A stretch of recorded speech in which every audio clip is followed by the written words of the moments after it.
Hey y'all. So today is a solo episode and we are going to go through the 7 deadly sins of dialogue. My goal today is go back to some basics a little bit. I know on the video cast and the podcast, we've been talking a lot about characterization. We've been getting really deep into character voice. I've been talking about modulating and plot and all that kind of stuff. And today I just thought like, hey, let's get back to the basics. Before I do that though, let me just pitch real quick because I rarely do these solo episodes. So let me just pitch real quick all the ways you can get involved in the Dialogue Doctor community. For those people on the podcast hear this every week, but for those on YouTube, this is new. So not new, but rare. This is rare. So on if you go to the dialoguedoctor.com, you will find a freebie there that you can download that talks about the ways that you can improve your dialogue right now. And if you download that freebie, you sign up for the newsletter. The newsletter comes out on Tuesday. The newsletter always gives some practical tips based on what we talked about in the episode. So this week in the newsletter, I'm going to be giving 3 things you can start doing, 3 ways you can start practicing to change, to combat these 7 deadly sins. So this week in the newsletter, 3 things you can start doing, 3 ways you can start practicing to combat these 7 deadly sins. And that'll be in the newsletter. So go to dialoguedoctor.com, grab the free book, grab the free newsletter. And then if you sign up for the Patreon, for a couple bucks a month, on Wednesday, you also get a bonus episode. So this week on the bonus episode, I'm specifically going to be talking about each of these 7 sins and how some editing tricks to catch them and change them in your manuscript when you're editing. So sign up for the Patreon. You can also find that at dialoguedoctor.com. Get in on that. $3 a month, right? Like that's less than a Starbucks a month. So $3 a month, you get a bonus episode every week.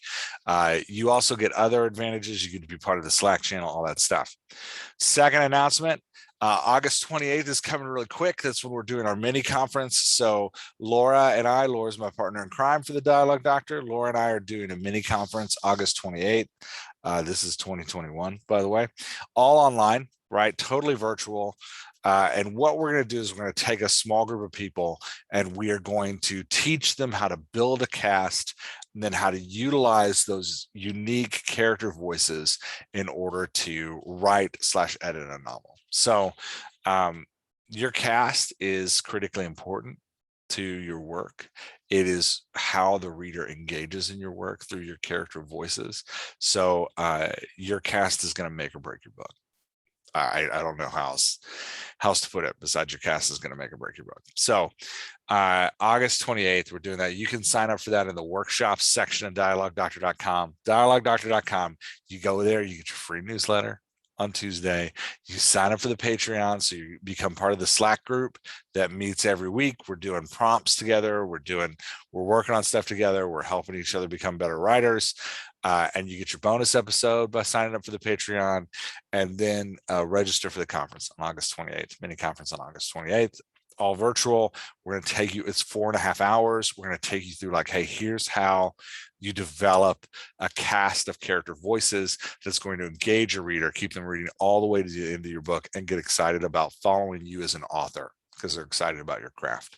Okay, now let's talk the 7 deadly sins of dialogue. Like I said at the beginning, I wanted to go back a little bit and just say like, hey, let's get back to some basics. So since I started the Dialogue Doctor over a year ago, I've worked with approximately 2 authors a month, editing their stuff, helping them look at the dialogue in their pieces. So, I'm over 100 authors now, which is crazy to me.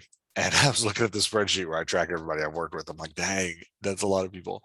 So what I want to do is I want to just break down kind of the 7 things the 7 mistakes that I see authors making. So number 1, 7 deadly sins of dialogue, too much prose. So let's talk about what dialogue is and what prose is real quick. Dialogue is characters communicating with each other. So that includes body language, it includes the words that they say, it includes the dialogue tags, right? Like the he said, she said, or whatever the expressive, like, he bemoaned in a sad and tragic tone that caused the room to weep with him.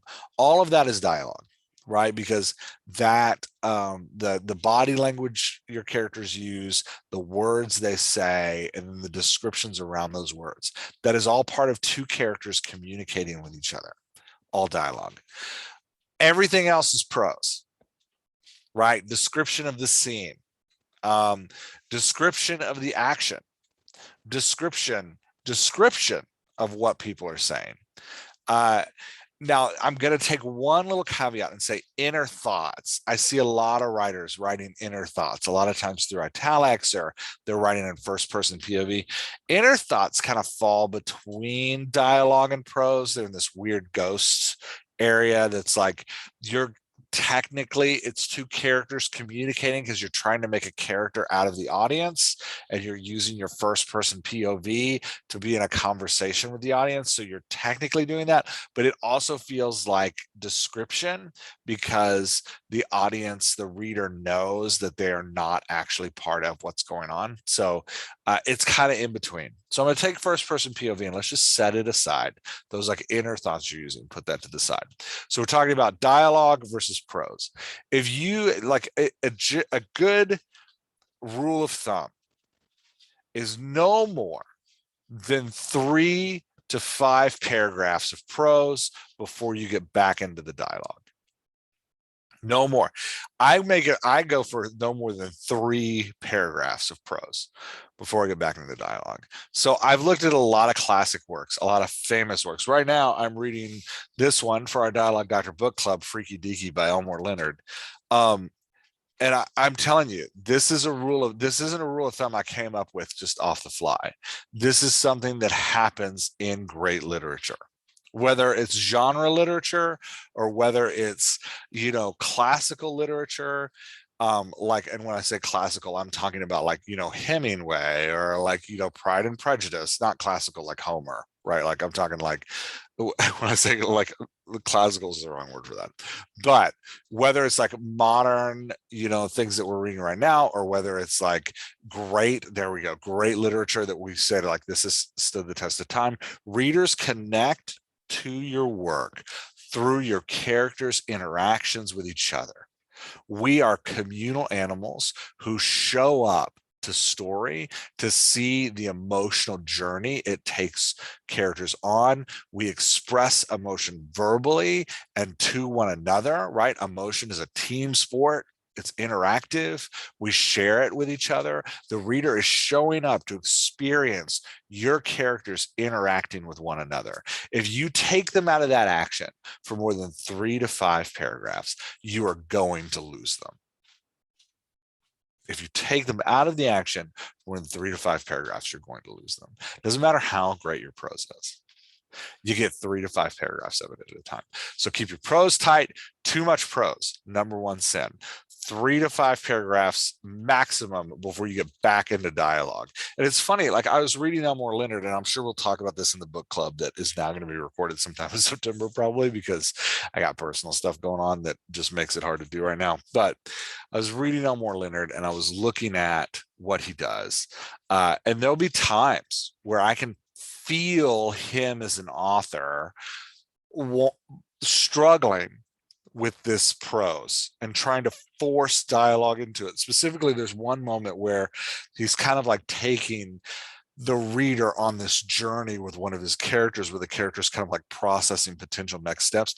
And he starts like literally just forcing dialogue into the paragraphs at about paragraph 4. And the character's not necessarily talking to anybody. The character's not necessarily in conversation with anybody. He just starts putting things in dialogue. And that is a great writer recognizing I'm losing the reader. I'm losing the reader. You get 3 to 5 paragraphs maximum of prose before you got to get back into the dialogue. So that's sin number 1. Sin number 2, summaries. Oh, I want you to imagine that I invite you to dinner and I pump up this dinner in this huge way. I'm like, oh my gosh, we are going to have the most amazing meal you've ever had in your whole life. You don't understand. This meal is going to be beyond anything it's going to be amazing. It's going to blow your mind. You've never eaten anything like this before. And this is going to be an experience. And then we get to the restaurant and we're sitting at the restaurant, and instead of letting you taste things, instead of letting you actually like experience the meal, I bring out the dishes one at a time and eat them in front of you. How would that make you feel? I'm just sitting there like, oh my gosh, I told you about this steak. Oh, it's the most amazing steak. Oh, and I'm just going to get a little more gravy on there. Right? Didn't I tell you this is going to be the most amazing meal you've ever experienced? Look at the experience. Isn't the experience great? That's what you're doing to your reader when you summarize conversations. So your reader, like we said, is there to experience the connections between these characters and to go on this emotional journey with the characters. That's what your plot is. Your plot is an emotional journey you're taking the character on. So your reader is diving in to this emotional journey and wanting to experience this emotional journey. And instead of like putting the food in front of your reader and let your reader smell it and let your reader taste it and let your reader hold it in their mouth and swallow it and like experience the different tastes together, instead of doing that, you make your reader watch the meal. That's what a summary is. So let me give you an example of a summary, right? A summary is Billy and Jean went to dinner together and had the most amazing conversation. And at the end of it, Billy felt a deep connection to Jean. Wow, what are you doing? Why would you do that? But we do it all the time as writers. We're constantly writing these paragraphs that summarize the dialogue, summarize the conversation, right? Billy talked with his neighbor and the neighbor had no information, so he felt sad. You've robbed your reader of a meal that they may have wanted to experience. You've stolen a meal from them. Thief. Just kidding. I didn't mean to accuse you of being a thief. I'm sorry. I'm just saying that, like, let your reader experience the thing. So if you find yourself writing a summary of conversation, guess what? You have a new scene to write. No summaries. If you're like, well, I don't really need to write out this conversation, then you don't need that summary. You just cut it. If you don't need the summary, if you don't need the conversation, if the reader doesn't need to experience it, then you don't need that in your book. Cut it out. All right. Sin number 2, summaries. Sin number 3, when dialogue is too specific. On the nose. On the nose. What do I mean by dialogue being too specific? Billy said, man, Jean, I'm really hungry. Jean said, I'm really hungry too. Billy said, you know what I'm hungry for? I'm hungry for lunch. Jean said, yeah, I would like some lunch too. Billy said, you want to go get a sandwich? Jean said, yeah, let's go get a sandwich. Right? These are two characters saying exactly what they're thinking and exactly what they're feeling. I'm hungry. I want a sandwich. Do you want a sandwich? Yes, I want a sandwich too. That is not how we talk. People, man, it would be wonderful. It'd be wonderful if people were that self-aware. We are not that self-aware, right? Half the time, we don't know how we're feeling. No clue. We're so caught up in like the experience of what's happening around us. We have zero attention to our own feelings most of the time. Now, some of us are more attuned than others, but like me, I'm not attuned at all. So no clue how we're feeling. Number one. Number two, people tend to discover what they want as they talk about it. People discover what they want as they talk about it. Right. So they propose an idea. And then they bat that around a little bit, and then they settle on something. So let's talk. So all that to say, people talk around things. And when you write dialogue that is too on the nose, that is too specific, where everybody's saying exactly what they want and they know exactly how they feel, when you do that, what you're doing is you're removing the realism and the authenticity, and you're making your reader feel like they're reading a book. And if you remove the realism and authenticity, your reader recognizes like, oh, this is all artificial.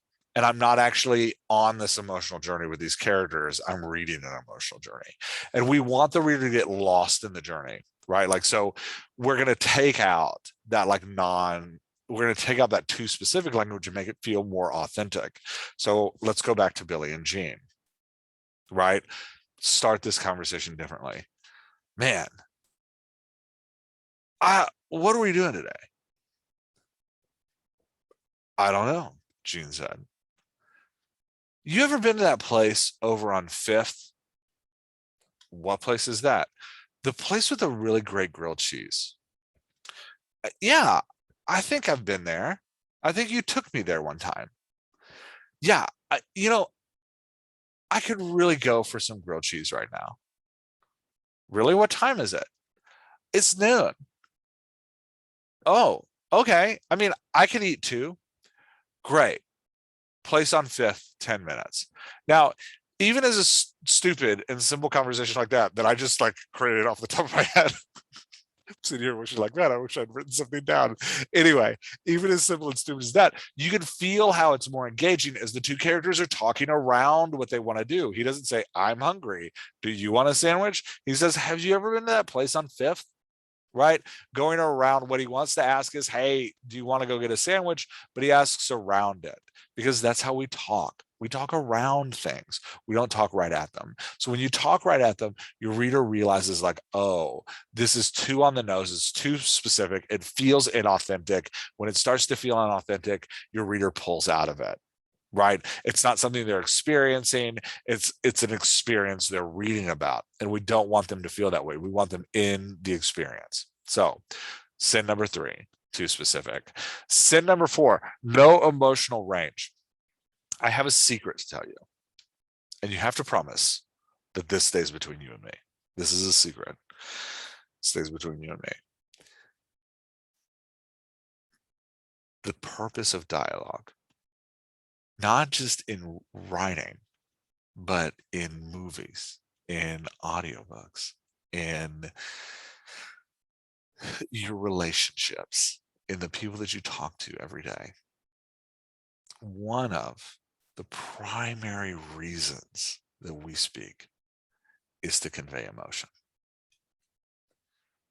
We convey how we feel through our words and body language. That's why we do it, right? Communication is the expression of emotion, the sharing of emotions with one another. So when you are writing a scene, you need to be aware and know of what emotions you're going for. And your characters, we need to feel the emotional transition between your characters. So when someone is sad, they need to sound different than when they're happy. When a character is excited, they need to sound different than when they're bored. When a character is nervous or anxious, they need to sound different than when they're confident. Your text needs emotional range. And this is one of the sins of dialogue. So often we are so plot focused. As writers right now, in this day and age, we are obsessed with plot. I don't know why. I don't know how we got here. I don't know if it's always been this way or if this is new, but we are obsessed with plot. We are so plot focused that we have forgotten that dialogue is about emotion, and that your readers are showing up for an emotional journey, and that your characters' voices should have emotional range. They got to have it. So one of the big sins of dialogue, no emotional range. I'm not, we can talk about modulating voices, we can talk about all that. We're not, that's like 201 level stuff. We're not going to get into that right now. You can go back to other episodes to listen to that. I'm just going to keep moving because this episode is supposed to be short. But just know that if you're reading a scene and the characters, all their voices aren't changing based on how they're feeling, you are committing one of the 7 deadly sins of dialogue. You don't have emotional range. Number 5, the 5th sin of dialogue is that you quit before the final chord. What do I mean by you quit before the final chord? You're like, Jeff, dialogue doesn't have chords. Music has chords. I know music has chords. So music has chords. For those of you who aren't musicians, when you see a guitar player playing that guitar, he's playing chords, right? They're combinations of notes, right? So music moves through chords. I was a music major for a little while in college. It was a disaster.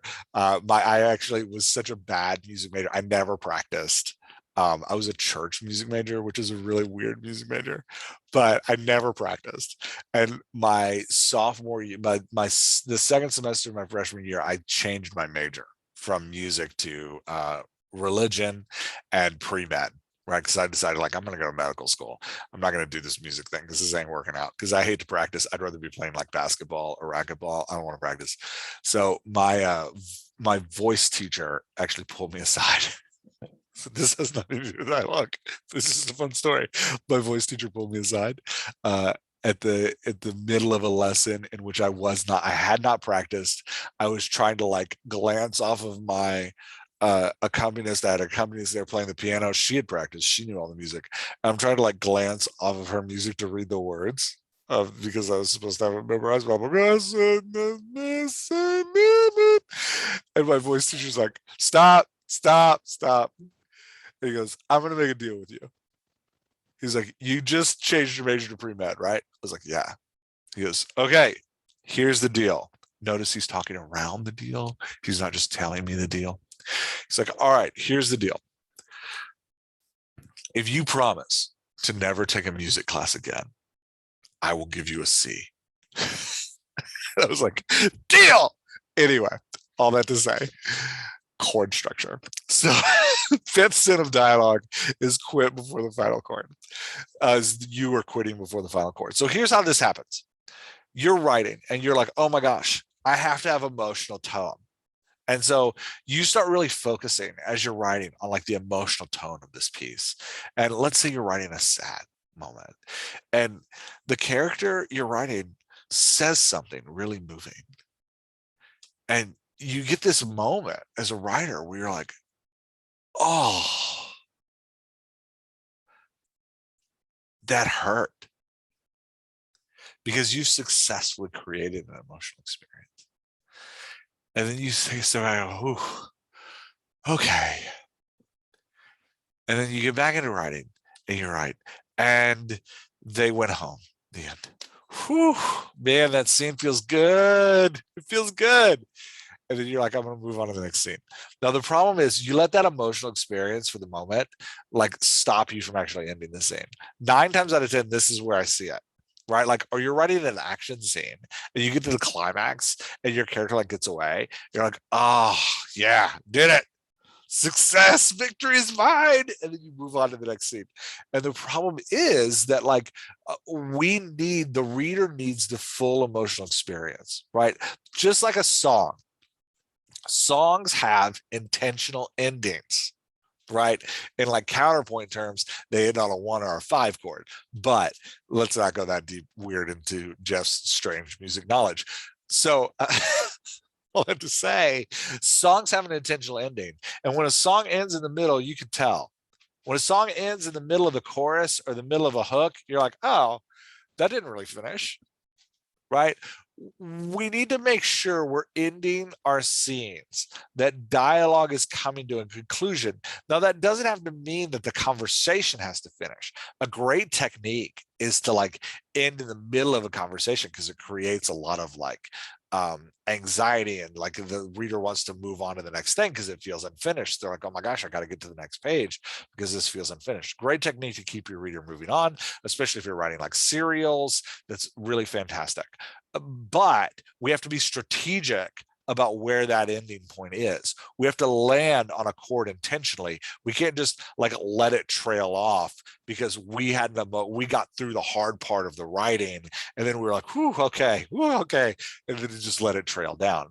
We can't let it trail down like that, right? So fifth deadly sin is that we're not specific enough about our endings. We're not strategic enough about our endings. We're not intentionally ending on a chord of dialogue that brings resolution or that intentionally makes the reader want to move on to the next place, right? We focus so much on getting that emotional content in there that we forget that the ending is part of the most important part. My preaching teacher, when I went to seminary for a while, my preaching teacher used to say, there's only two things in your sermon people are going to remember. Three. He used to say there's three things in your sermon people are going to remember. Thing number one is the beginning. Everybody remembers the beginning. Thing number two is the illustration of the story you use. Everybody remembers the illustration of the story you use when you're preaching. You can have like 7 points that all start with W. Ain't nobody remembering those 7 points that all start with W. Everybody's remembering the story you use that like builds around those points. And the last thing is everybody remembers the end. Everybody remembers the end because it's the last thing they experience. So if you're wrapping up a scene, you got to be strategic about the end. Don't quit before the final chord. Don't stop playing and walk off the stage of the scene before the final chord. Or if you're going to walk off the stage of the scene, do it strategically, right? In a way that's going to bring the reader back to the book. Okay. That's sin number 5. Sin number 6, losing the character's voice. This happens a ton too. It's a hard one because what happens is we get really into the writing. Sometimes it's because we're focusing on the emotional journey. Sometimes it's because we're focusing on like not being super specific and we're like talking around the plot, sometimes or talking around the point. Sometimes it's because we're super focused on the plot and we're like, I got to get these plot points out. Whatever it is, we get super focused and we lose what the characters sound like. And all of a sudden, even though we started the scene with characters that sound very different from another, they use different words, they have different body language, they have different cadence, and they have different pacing. I cover those in other videos, but those are the 4 sections of dialogue. So we lose that uniqueness of the character voice, and all of a sudden all the characters start to sound the same. This is the 6th deadly sin of dialogue. There's a lot of tricks you can do to fight this back. I'll cover those in the Patreon episode, but just be aware that like when you're really into writing a scene, especially if a scene is difficult, you have to pay hyper attention to your character voices to make sure that they're not disappearing on you. All right. Last and final deadly sin, missing the point. Missing the point. So often when we're writing, we forget what dialogue is for. And I've said this over and over and over again already. Dialogue is about taking your reader on an emotional journey. Sometimes we start thinking that dialogue is about conveying plot points, and we miss the point. Sometimes we think that dialogue is just kind of like there in between the prose. We're not really sure why we have it, but we know our characters need to talk, so we throw it in there. Sometimes we leave it out altogether because we're like, I got this great story to tell, but I don't need any dialogue. Missing the point.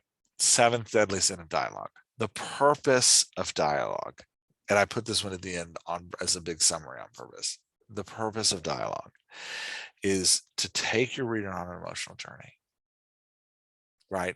Your reader is invested in your character voices. Your reader is invested in the emotional experience your character has, and the primary way that emotional experience is conveyed is through your character's voice and body language. Voice and body language convey emotion. Your reader is showing up for that emotional experience. So the purpose of dialogue, the point of dialogue, it is the road that our emotional journey travels on. It is the road that your reader drives on in order to enjoy that emotional experience. That is your dialogue, the road your reader drives on to enjoy that emotional experience. So when you're coming into dialogue, think about that. Think about when you're coming into writing, when you're sitting down for your writing session, get in your head, I'm going to take the reader on an emotional journey. We're going to go down this road together. And as we go down to this road together, they're going to feel some stuff. I'm going to make my reader feel something, whether that's fear, whether that's confusion, whether that's sadness, whether that's joy, whether that's excitement, whether that's like, whatever feeling you want that scene to accomplish. I'm going to make my reader feel some stuff. How are we going to travel down that emotional journey together? We're going to do it on the car of dialogue. We're going to get into to this car that is the dialogue, and we're going to drive that dialogue all the way down that emotional journey. Right? Seventh deadly sin, missing the point. Dialogue is about taking your reader on an emotional journey. It's the vehicle in which that happens. Let's cover them all real quick in reverse order. So 7, missing the point. Remember what dialogue is for. 6, don't lose your character voices as you're writing dialogue. Hold on to those character voices. Make sure your characters are staying unique. Don't get lost in the emotional journey. 5, don't quit before you hit that last chord. Be strategic about the ending of a conversation, right? Don't just fade off into the end, right? Like hit that last chord so that the whole audience can be like, yeah, we love you, right? Like that's what we want all readers to do, is to put down the book and be like, yeah. I don't know that I've ever done that with a book, but that is my new goal, is to make a reader do that. All right. So 5, don't quit before the final chord. 4, don't lose your emotional range. 4th deadly sin is no emotional range. Remember, your characters' voices need to change based on how they're feeling. 3, don't get too specific with your dialogue. We all talk around what we're doing. We don't say what we mean. We talk around points. We get there. We build things up in anticipation of selling. Okay, so another quick story. My 6-year-old does this thing where he's like, Daddy, can I tell you something? And I'm like, yeah. He's like, okay, so I wanted to tell you this thing. I'm like, yeah. He's like, what I wanted to say is, right? Like he talks around what he wants to say because he's like building anticipation. And then he'll be like, I need you to get me a glass of juice. You could have just said, I need you to give me a glass of juice. But isn't it way more fun when you build around it? Because that's how we talk. We talk around things. Sin 3, I'm summarizing. I'm not giving more examples. Sin 3, don't be too specific. Sin 2, no summaries. No summaries. Sin number 1, too much prose, right? 3 paragraphs of prose, and you're losing me as a reader, right? Try to keep it less than 3, definitely less than 5. Those are the 7 sins, 7 deadly sins of dialogue. I hope this was helpful. I hope you enjoyed it. Come over to dialoguedoctor.com, sign up for the newsletter this week, tomorrow, or Tuesday, whenever you watch this. I put this out on Monday.